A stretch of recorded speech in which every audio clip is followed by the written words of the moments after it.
Mars was not a well-resolved planet, if you like. The photograph behind me is a photograph taken by a telescope that was commissioned in 1917, so in fact just after Holst had written the piece. What you see is a fuzzy blob. You can see dark markings on the surface, and at the time, even reputable astronomers mistook those markings for perhaps signs of vegetation.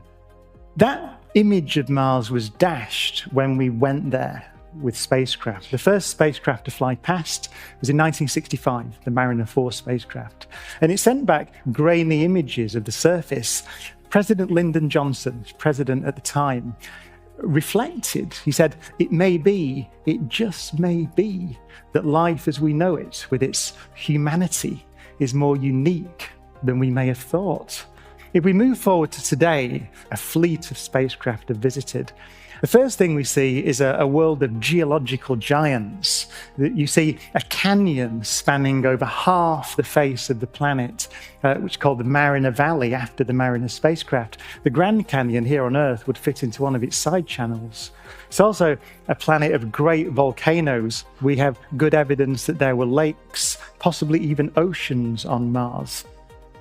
We've landed on Mars. As I speak, there's a rover called Curiosity, which is exploring an old, dry lake bed.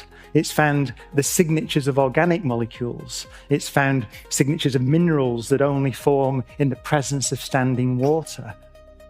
So we've built a picture up of Mars that tells us that it was Earth-like, perhaps 3.5 billion years ago, with rivers and oceans and seas.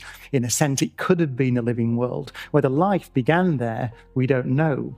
But what's interesting is this changes our view of Mars again, because a planet like Mars that had water and still has water becomes a planet that has everything you need to build a civilization, to sustain life, to sustain human beings.